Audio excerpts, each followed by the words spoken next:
Afternoon, everyone. My name is Angela Jackson, and we bring to you the Salmon Orca Project speaker series on orca rights matter. And we are thrilled to have you all here today as we embark on a journey to explore an interesting topic of the orca and their relationship to the salmon. Before we proceed, let us take a moment to honor and acknowledge the ancestral lands on which we all stand. We recognize and pay respect to the indigenous people and tribal nations who have been stewards of these lands for generations. The Salmon Orca Project firmly believes in the power of collaboration and unity. Through this webinar series, we aim to foster a platform where tribal leaders, community members, experts, and stakeholders from various backgrounds can come together, share experiences, and work toward innovative and equitable solutions. Today, we have 4 guest speakers. We have Dr. Kriss Kevorkian, PhD and MSW, is a thanatologist specializing in biocentric thanatology. She holds a doctoral degree in thanology, the study science of death, dying, and grief. She has combined her passion for thanology with her love of whales and the environment through her research on environmental grief and ecological grief.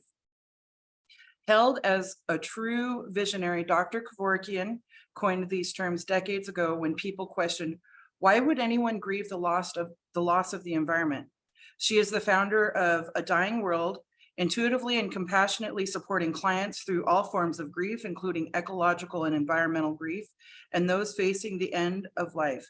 Dr. Kevorkian is founder of Legal Rights for the Salish Sea, an organization educating decision makers and communities to recognize the inherent rights of the Southern Resident Orcas. Dr. Kevorkian has taught in the US and UK and is currently teaching as an adjunct professor. We'd like to welcome Dr. Kevorkian. We also have with us today 2 board of directors from We Belong to the Sea nonprofit organization. We'd like to welcome Sue Bibblings and Rainbow Eyes. Rainbow Eyes is a member of the Thanatologist First Nation, traditional territory of Knight Inlet. And like I said, they're both board members of We Belong to the Sea. And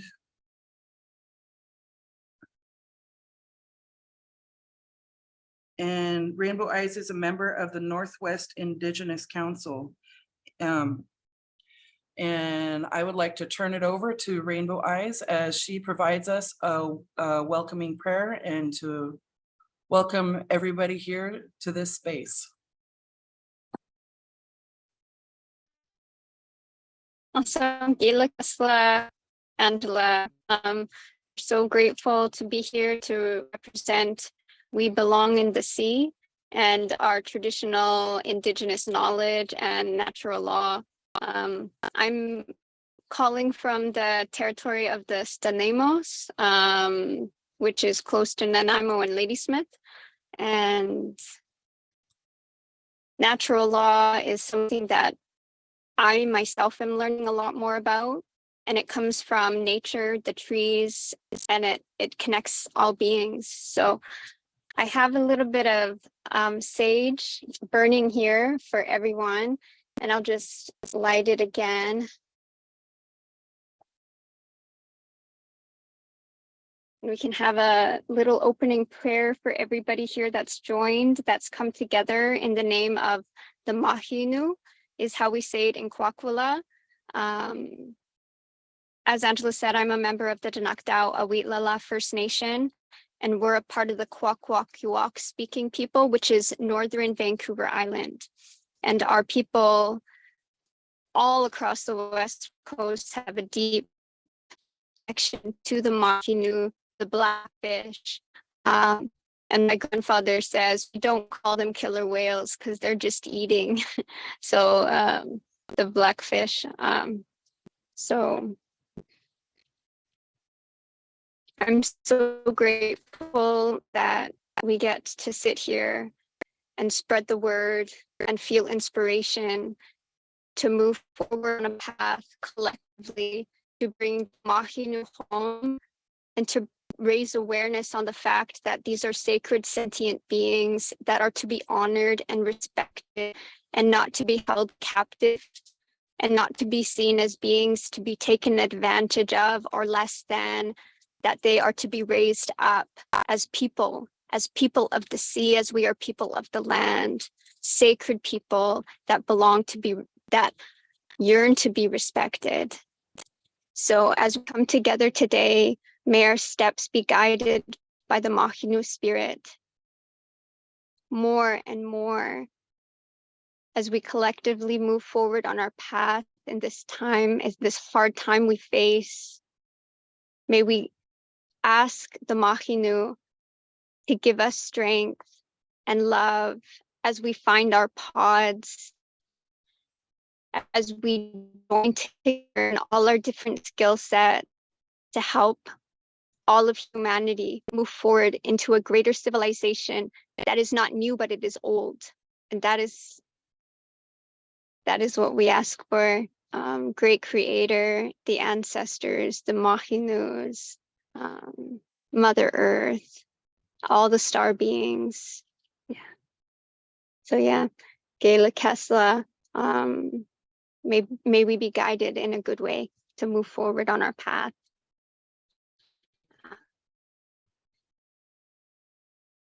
And with that, I thought I would share. I met Susan out in the forest. I know her as Saucy Minx, and we were called by the forest. The hot call of the forest comes to the heart. We met at Fairy Creek, the blockade, Canada's largest act of civil disobedience, where thousands of people came together to honor the trees as we are coming together to honor the sacred beings of the Mahinu. So nature is calling out loud. The Amazon forest is calling out loud for us to come together. And that's what happened in the old growth, and they're sacred ancient beings. For myself, I'm with the Dinuktau Awitlala First Nation. Our little village on Taze Snoqualmie on Harbledown Island. We come from Knight Inlet originally. I've always been told a story about my great-grandfather at our village. Traditionally, when our loved ones passed, they would go into cedar boxes and we would put them, our people would put them up in trees, and this was their resting place. So we have always been told that when my great-grandfather passed away, my grandfather's grandfather, when he passed away, when it was his time to go up into his tree, the Mahinu came into the bay in front of our village of Taze Snoqualmie to honor him. And this was so special and so sacred. But we know that this was just as normal as the sun rising. It is the same thing. This connection to nature has always been there. For myself, 10 years ago, I had cancer. And my family did a loonie auction in the close village town of Alert Bay. They had to take their boat there from our village, and on their way back, it was dark and they didn't have any lights. And they noticed that a pod of orca came around the boat and was guiding them home. So this kind of stuff is so real, and for all Indigenous people, this connection to nature. My grandfather always told the story that we would know the change of weather by the bird song because the song would change. And I feel that through this work, we're reconnecting to that special connection that we have with nature. And that's something that we want to do with We Belong to the Sea, is connect the people, bring people together like we're doing right here, like connecting. And in that way, we can move forward in a good way, in connection to nature, going back to once we knew, and at the same time healing ourselves, which is so important to Creator and our ancestors. Yeah. So that's what I will share for now. I want to thank everybody, and I just wanted to turn it over to my incredible co-worker, co-criminal in this crazy colonial system, Susan. Yeah, thank you.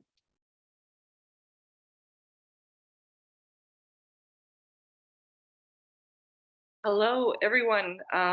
My name is Susan Bibby, and I am joining you from the stolen, unceded ancestral lands of the Tsleil-Waututh, Squamish, and Musqueam nations in gratitude for their expert and loving custodianship of these lands since time immemorial.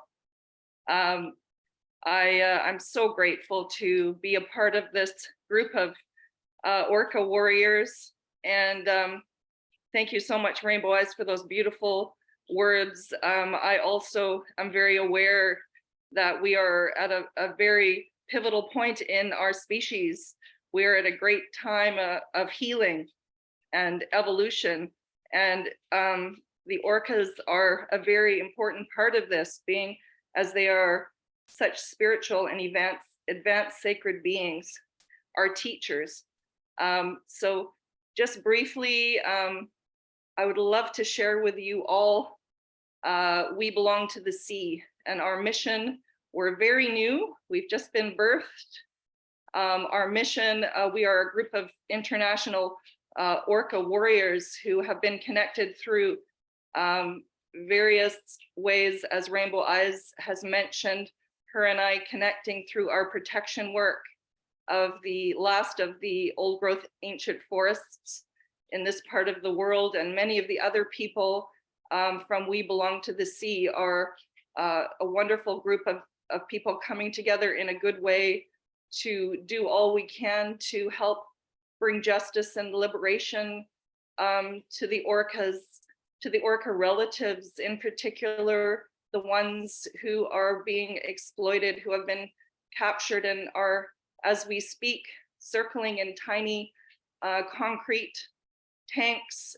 We are very, very much wanting to bring justice and liberation to them. So our mission, really, in a nutshell, is we are a new US and Canadian based nonprofit. We were just launched this month, in fact, and our mission is to return the captive orcas and other marine life to their home waters in the sea, where they can live their lives with their community and their pods and their family. And we are focused on treating orca and marine life. We're focused on creating orca and marine life sanctuaries in the ocean, beginning with the Salish Sea here, and protecting and restoring the wild orca population, as well as marine environments and the rivers and the creek habitats that they depend on, and all the biodiversity within them, including the sacred salmon people. We are Indigenous led and follow Indigenous wisdom and guidance and matriarchal clan systems, in addition to modern Western science, braiding the two together for the greater good. And we are currently collaborating with Old Masset Haida Nation up in Haida Gwaii, up north, on creating, setting up a rehabilitation and rewilding orca sanctuary, the first of its kind on Mother Earth in the Salish Sea, around southern Haida Gwaii.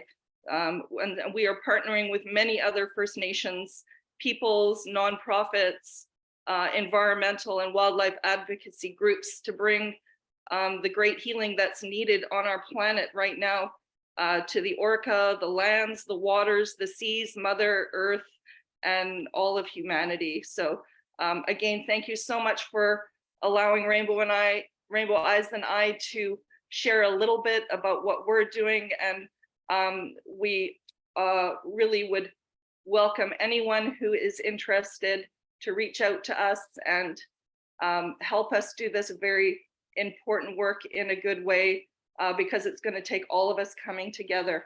And the liberation of the orcas, as we see it, is a very big picture opportunity to globally raise the consciousness and the vibration of our species at this time of great transition. So we would welcome any members of our human family here, our human relatives, to help us in this good work. Thank you so much, Gila Kesla, or in the Haida language, thank you, Hawa. Pratsiaya Latiwama for being here. I really thank you for your good words and inviting us to be a part of We Belong to the Sea. You can find We Belong to the Sea on Facebook, Instagram, or email info@webelongtothesea.org. At this time, I'd like to transition to our main presentation that we have come together to discuss with Dr. Kevorkian at Legal Rights Salish Sea. Dr. Kevorkian.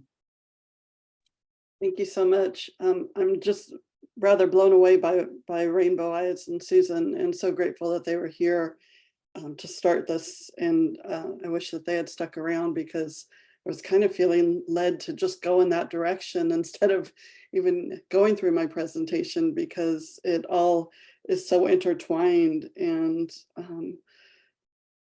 I'm just so grateful for them and for everybody. We Belong to the Sea, and certainly grateful to Angela and everybody at Nez Perce for giving me this incredible honor to speak to everyone today. Let me go ahead and get my presentation up and running.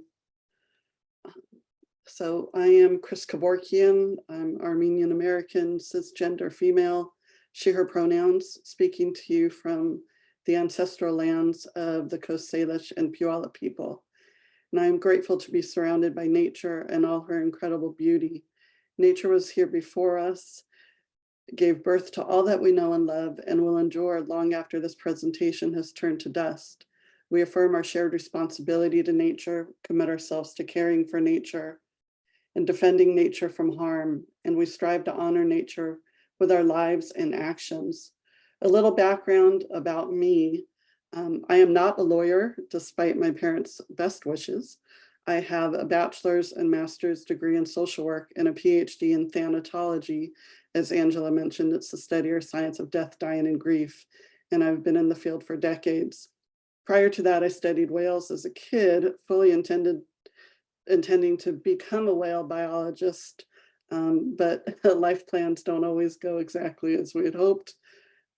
I'm grateful for the incredible journey I've had thus far that's led me to be with all of you. I'm going to be talking about orca rights, advocacy, environmental grief and conservation, and ocean policy reform. Let me give you just a quick brief overview about the Southern residents, though, if you're not aware. They are culturally, spiritually, and economically important to the people of the West Coast and Pacific Northwest. While orcas are found in all oceans and are keystone species, meaning that they are critical to the health and well-being of their habitat, the Southern residents are unique. They have a different language. They don't eat mammals. They eat Chinook salmon. Unfortunately, Chinook salmon are also endangered, which is one of the largest reasons why the Southern residents are declining. They're starving, and we need to be able to help them. There's also boat traffic, pollutants and toxins in the water. Roberts Bank Terminal in Canada is a concern, tanker traffic. There was a potential oil spill last year that could have decimated the population. And now there's discussion about installing wind turbines in their critical habitat. Legal Rights for the Salish Sea started in 2016 when my friends and I had learned about the Rights of Nature movement.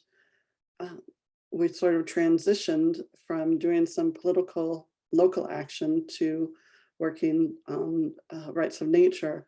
We were fortunate enough in 2018 to meet Michelle Bender, who at the time was working with the Earth Law Center, and we began our partnership with her. She was navigating all the legal waters, and Legal Rights for the Salish Sea was educating our communities and decision makers about the rights of nature. At the time, we were looking at the Salish Sea, but found that so many people weren't aware of what the Salish Sea was.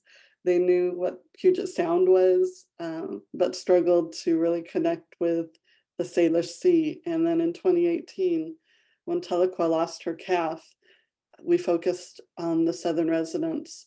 I had originally thought by focusing on the Salish Sea, we would be able to recognize the inherent rights of all the inhabitants of the Salish Sea, specifically the Southern residents.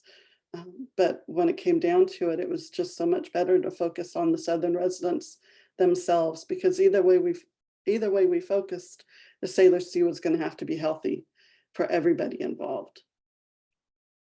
Of course, the pandemic slowed everything down. Once we were able to get through that a little bit, we've come back pretty strong. And this year we were able to partner with the Northwest Animal Rights Network, and Hannah Thompson Garner was able to speak at the Run Unity event. And we're grateful for that. And she's helped us get connected to legislators, and hopefully we'll get a bill in place next year, fingers and fins crossed. So when it comes to orca rights advocacy, let me explain a little bit to you more about what rights of nature is. The definition that we have is a recognition that the earth and all her ecosystems are living beings with inalienable rights to exist, to live free of cruel treatment, to maintain vital processes necessary for the harmonious balance that supports all life. As we know, in the US, corporations have rights, and so do ships. It seems wrong to me that nature, including the very beings that afford us life, don't have rights, but we're changing that. I'd like to share this video. Hopefully it'll work. It's just a short trailer. Our minuscule brain cannot perceive what is the might and sophistication of nature. Yet, without me needing to understand everything, the world exists. The land is not real estate. You own real estate. That there is land and nature, and nobody owns that. The idea of time. My brain can stretch back 30 years. The land's millions. And I get to be connected to that. Since the dawn of the Industrial Revolution, humans have viewed nature as a resource from which to extract commodities, fish, energy, minerals, timber. Nature is also seen as a place to dispose of waste, often without considering the impacts it may have on the human condition, whose lives depend on a healthy ecosystem. Today, these environmental challenges continue, but a new idea, pulled from ancient indigenous practice, may provide the earth with a rights-based solution. You are the child, and that land out there, that earth mother of yours, is your parent. No human owns your mother.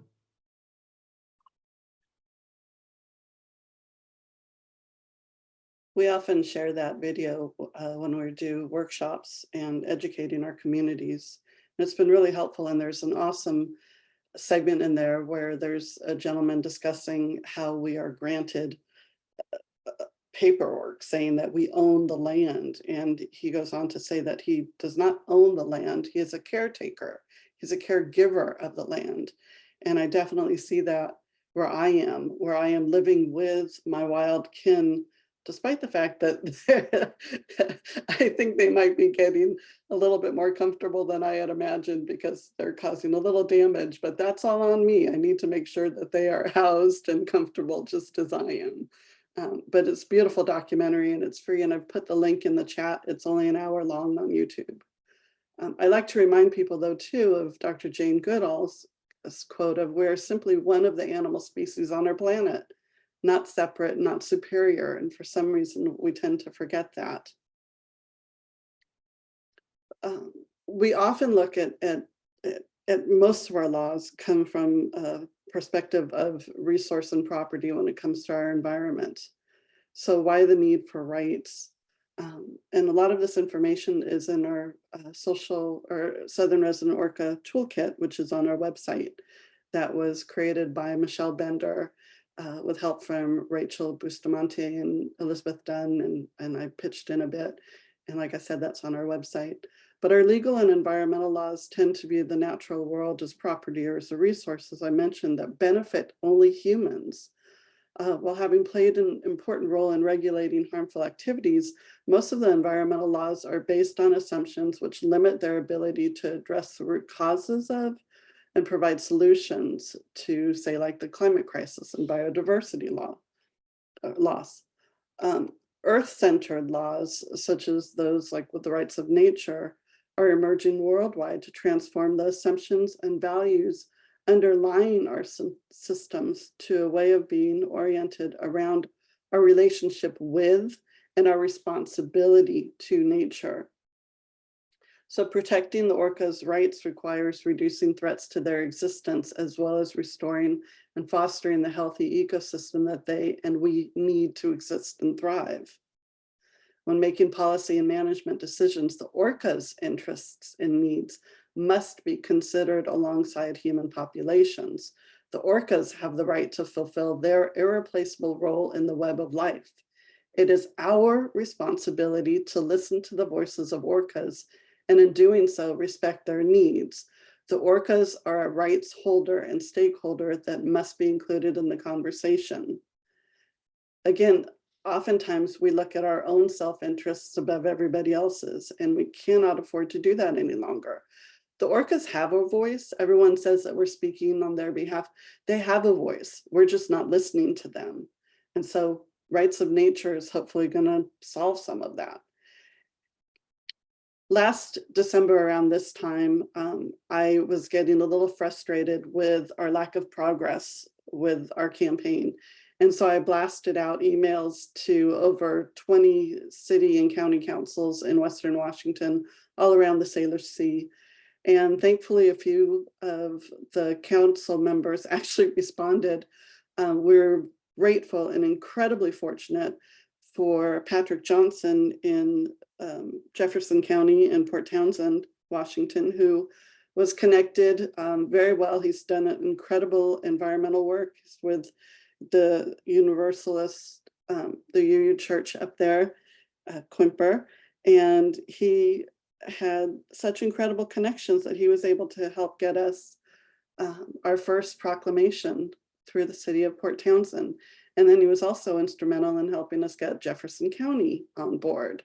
To date, we have 5 cities and 3 counties in Washington state that have supported similar proclamations. Depot Bay, Oregon, and Arcata, California also have similar proclamations. And these help support our work. They help get some media attention so that people can learn more about the rights of nature. San Francisco and Malibu actually passed resolutions protecting the rights of whales and dolphins in their coastal waters. The affiliated tribes of Northwest Indians passed a resolution recognizing the sacred obligation to the Southern residents, quote, our relatives under the waves. So we have a statewide bill that Michelle and Elizabeth Dunn had put together. Michelle, again, instrumental in all of this. We've had it around for a while. We were fortunate to have input from other legal experts. And this year, hopefully, we're going to actually get it, actually next year, get it introduced into legislation. So please, please, please put some energy into that if you would. But the purpose is to recognize and identify the inherent rights of the Southern residents, create mechanisms for implementation, and create enforcement mechanisms and establish remedies. This is a little bit challenging for some because rights of nature is still such a new concept. It's a paradigm shift. But again, we're hoping we can educate people more and more. State recognition would include the right to life, autonomy, culture, free and safe passage, adequate food supply from naturally occurring sources, freedom from conditions causing physical, emotional, or mental harm, including a habitat degraded by noise, pollution, and contamination. So legally speaking, recognizing the Southern residents' rights means that we must consider their well-being and needs in addition to our own when it comes to decision-making. This is a video that just came out, and I'll share just a wee bit of it. We've all heard of human rights, civil rights, and women's rights, but what about the rights of nature? A growing global movement seeks to give plants, animals, and entire ecosystems some of the same legal protections that humans have. Panama is one of the only nations in the world with a countrywide rights of nature law, and it was just used to help shut down one of the planet's largest copper mines. Senior national and environmental correspondent Ben Tracy takes us up to the tropics to meet the American woman whose love of turtles made it all happen. What is this area called? So this is the Pearl Islands archipelago. It's 240 islands in the Gulf of Panama. When we asked Callie Wielenturf to show us one of her favorite places in Panama, she knew exactly where to take us. You're smiling a lot. I assume this is a place you like. Yeah, this is one of my favorite places in the world. I feel home here. This 31-year-old Massachusetts native and marine biologist has been studying sea turtles for almost a decade. Who doesn't love sea turtles? They feel like these ancient creatures. The leatherback turtle, for example, has been around for 110 million years. Wielenturf is a National Geographic explorer who founded the Leatherback Project, which tracks and protects these giant but endangered species. They're threatened by fishing nets, rising seas eroding their nesting beaches. So this beach is actually a sea turtle nesting beach. Really? And plastic pollution in which baby turtles can get trapped. There's plastic pollution everywhere. It's cans, trash, all this stuff. Her mission to protect these creatures took an unexpected turn in 2018, when she took legal action to protect herself from sexual harassment. And then I realized that we can't defend the rights of nature the way I had just defended my rights, because nature largely has no rights within our legal system. I Googled rights of nature. I wasn't sure if it was a thing. It was, and this book about saving the world by giving nature rights gave her life a new purpose. I was like, this is a mission of mine. I have to do what I can to advance this concept.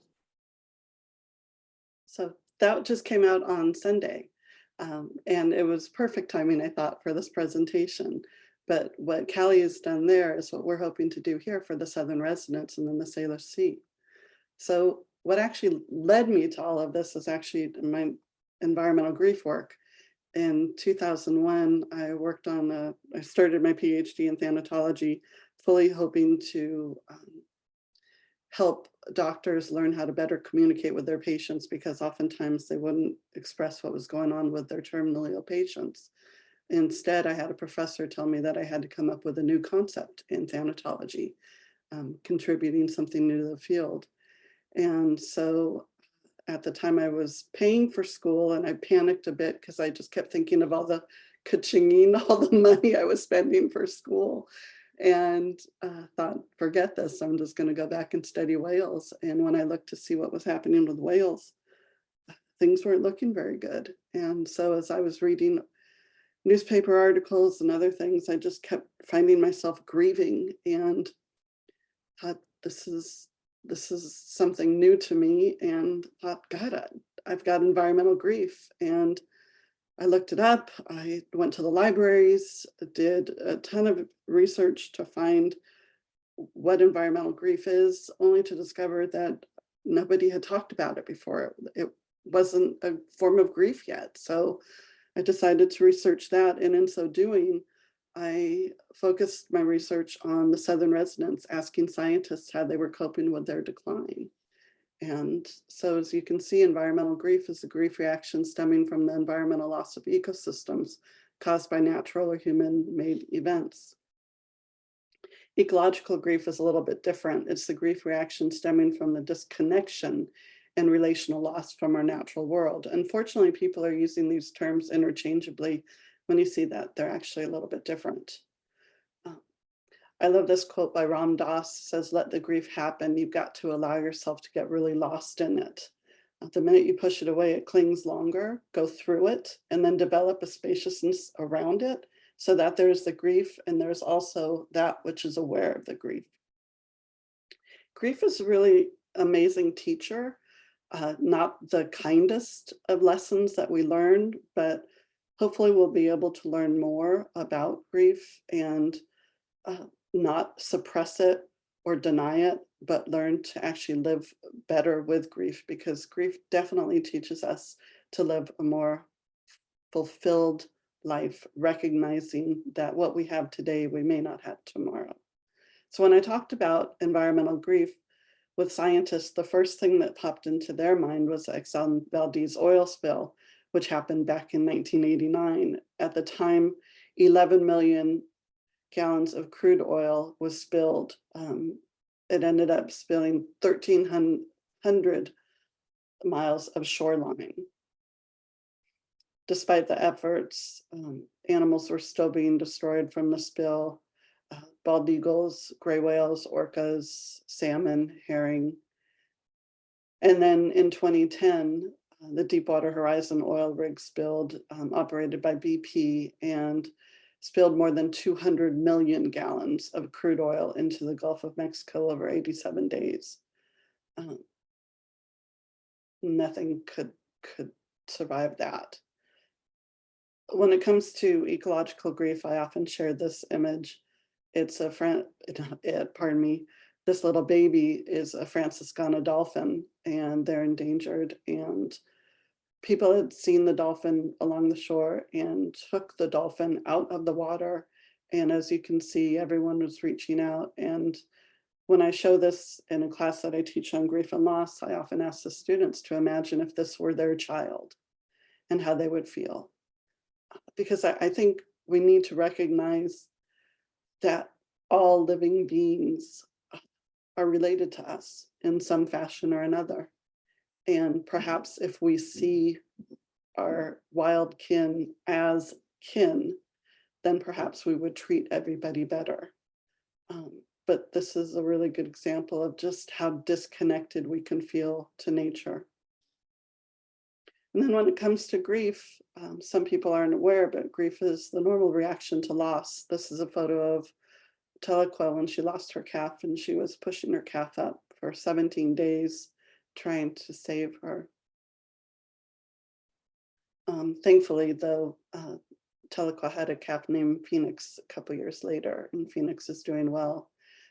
Environmental grief is a form of disenfranchised grief, which is grief that is not openly acknowledged or accepted in society.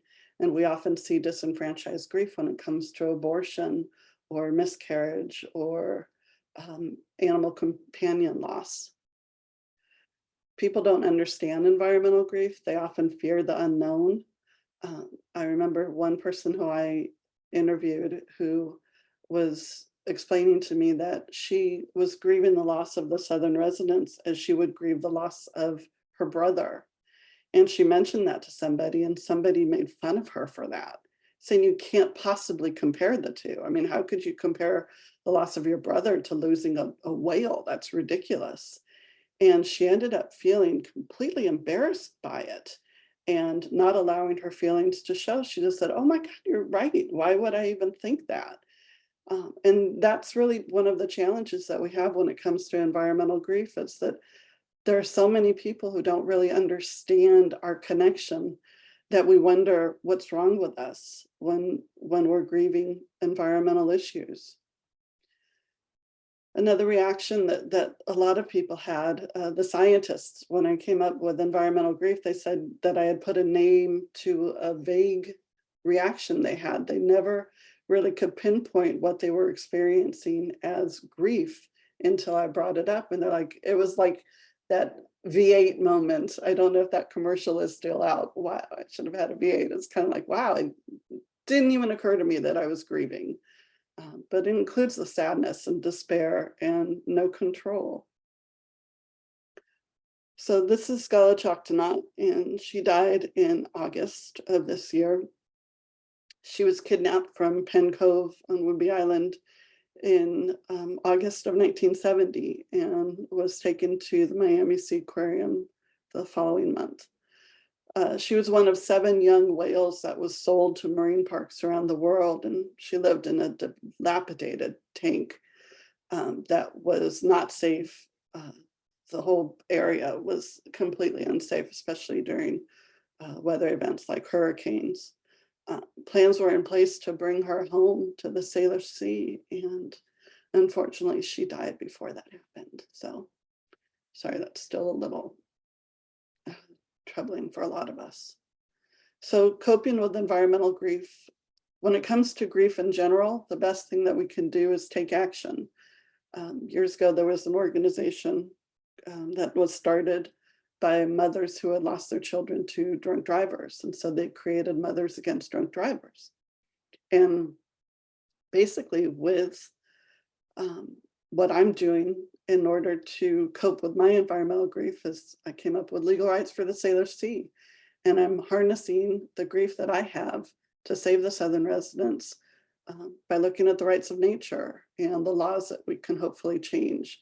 And I realize that it's probably a pipe dream, but it's something. I'm doing something and it helps. So we can take action. In counseling, we often talk about normalizing, helping people understand that what they're feeling is normal. But when it comes to grief, I think it's natural. Grief is a part of our lives. Death is a part of living. It's part of the lived experience. So I like to naturalize how people are feeling.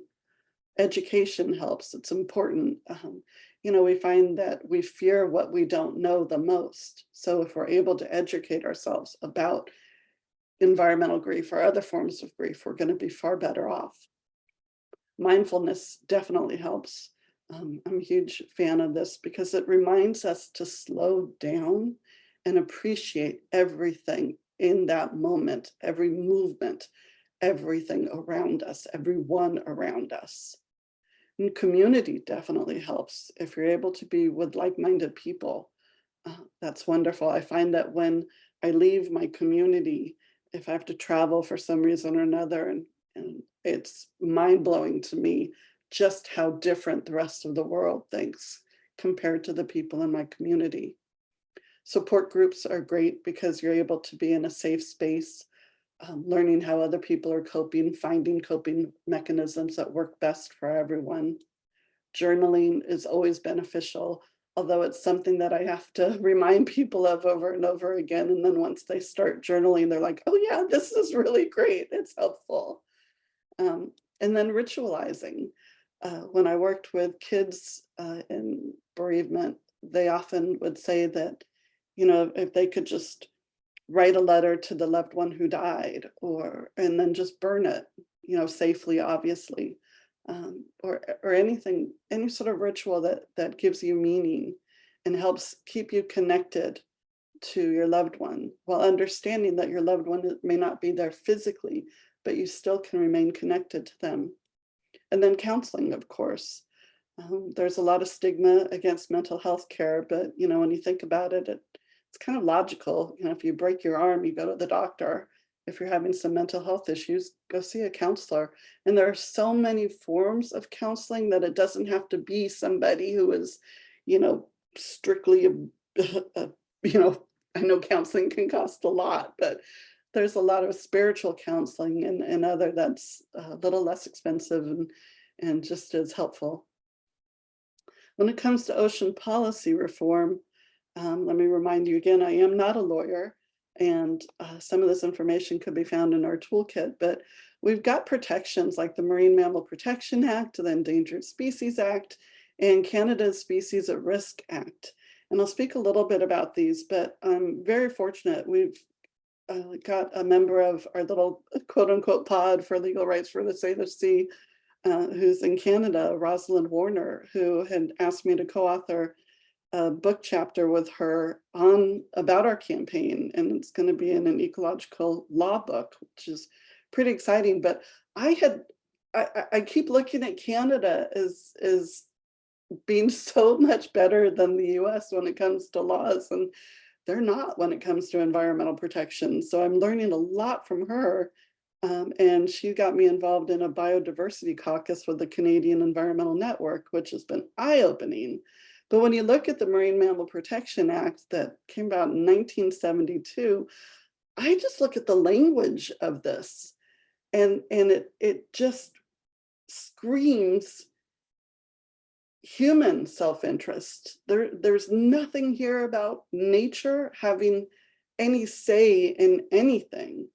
We're talking about property, we're talking about things, states where it is illegal to kill or hunt marine mammals, but it is also illegal to injure a marine mammal in the wild. Courts ruled that because sonar interrupts behavior of whales, it cannot be used, but that's sort of iffy. All of these acts are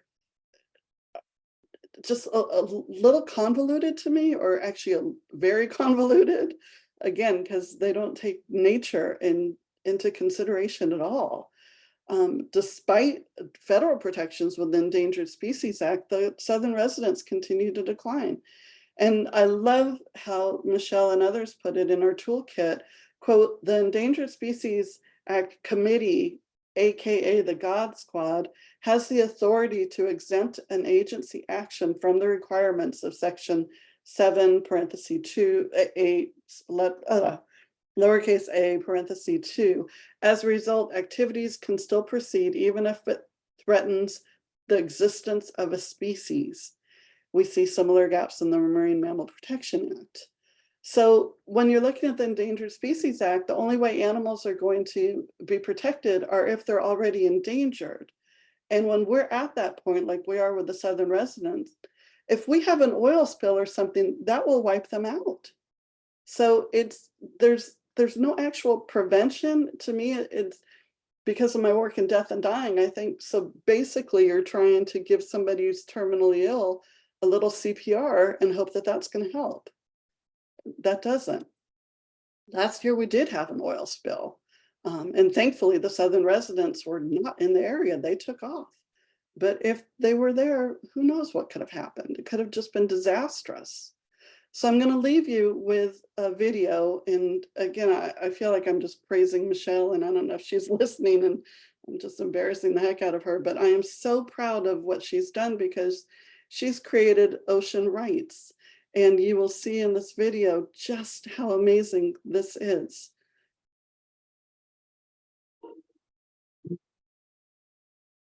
Good evening and welcome to the Ocean Race Summit. Tonight, we will hear from policymakers and prime ministers, sailors and scientists, youth leaders, ocean advocates, and many, many more, all because we are joining in this wave of change to recognize the inherent rights of the ocean. We believe that granting rights to the ocean is key to guaranteeing its future, recognizing its intrinsic value and its fundamental role for humanity. I believe that by recognizing ocean rights, we're also strengthening human rights and economic rights. We are at UNDP incredibly proud to be part of this ocean race effort and incredible work. Most never realize that the most important place on earth is the ocean, and that the ocean is climate, livelihood, oxygen, biodiversity, and the ocean is us. And that's why we are here today, working towards a universal declaration of ocean rights. It would provide a legal foundation for ocean protection, enabling nations to align their laws under a common set of principles and understandings.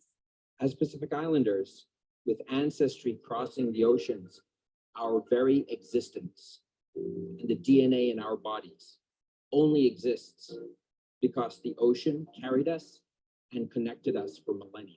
We need to think about the rights of other creatures, the rights of other systems, the rights of the ocean, and we need to do it now. It is important that we keep in mind that the ocean needs us and give the importance of recognizing the rights of the ocean. Actually, very, very few things are impossible to achieve if you flip the script. And so what needs to happen in this room and outside, if we're going to have ocean rights, instead of thinking about all the things that could possibly go wrong, what would things look like if everything went absolutely perfectly? Diversity is just critical so that we can advance the field and be better prepared and equipped to protect our oceans and its rights. We are privileged to spend time on the water. I just wanted to end it there. Thank you so much. And please join us if you're interested, because we can use all the support we can get, and we would love to partner with anybody who's interested in helping to save the southern residents and all the cetaceans in the Salish Sea. So thank you very much.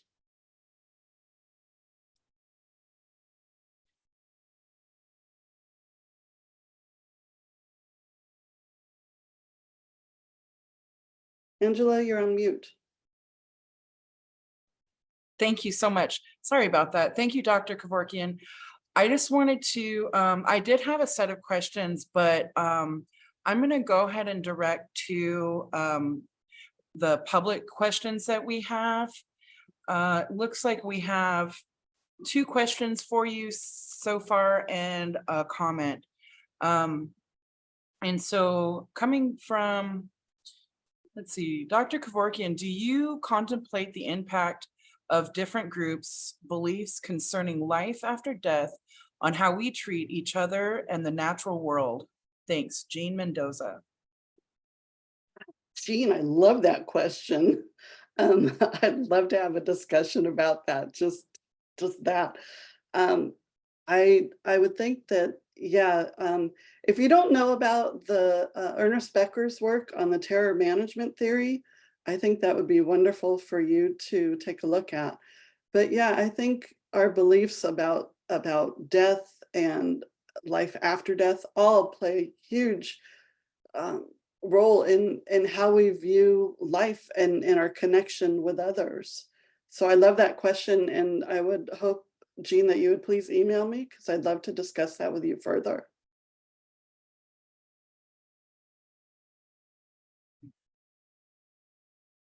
And then one more time, your email address, it was listed in your presentation. Yeah, it's just Kriss at legalrightsforthesalish.org. Okay, great, thank you. And then next we have, oh, somebody, Maria Papadopoulos is asking for a copy of the presentation. Yeah, but this is being recorded, so I think you could see it there. And again, Maria, feel free to reach out, and I'd love to talk with you more about this if you'd like. Okay, yeah, so this is recorded and it will be on our YouTube channel. It'll take a few days, but we will have it on the YouTube channel. And so, and then the last question, it looks like is directed for me. It's saying, thank you for this work. And well, maybe it is for me, but, or maybe it's for you. It says, are you collaborating with other organizations working on the RON? Yeah, I'll go ahead and let you answer first. Yeah, thanks, Angela. Sorry about that. We are, but we could always use more, Gary. So if you're interested, please, again, reach out, because I think that as long as we're able to unite with others, we'll have a stronger voice. And again, as I mentioned, this is such a paradigm shift that a lot of people are still struggling to understand, even within the environmental communities. I think people find it a bit challenging. It goes a little over their heads, especially since we're so used to protesting and rallying and writing letters, that changing laws just doesn't seem like something we're able to do, but we're doing it, and we're gonna. So I get all threatening like I'm on a soapbox now. So sorry, go ahead, Angela. Yes, and we too, for this speaker series, are collaborating and reaching out and brainstorming ideas for future shows. So if you have an idea, go ahead and email me at angelaj@nespers.org.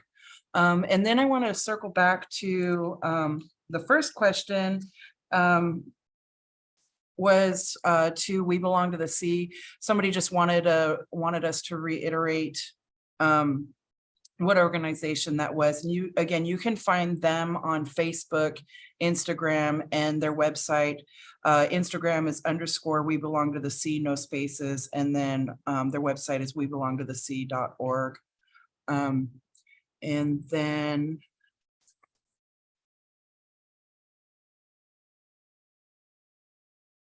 so I think that concludes our webinar series, and I would like to thank you, Dr. Kevorkian, for working with me and coming to do this presentation for our audience, along with We Belong to the Sea, Rainbow Eyes, and Susan, I can't get her name right, Susan B. Oh, that's funny. Anyway, if you head on over to our YouTube channel at the Salmon Orca Project, or you can go to our, watch for it on our Facebook page. The Salmon Orca Project in the future will be posting this webinar. And then on our YouTube channel, you can see our past webinars along with the Run in Unity event that happened last month that has 2 days posted on there. And so I just want to thank everybody for coming, and thank you for joining me again. Imakas Katsiya Lautiwama. Thank you to everyone and all my friends. Thank you.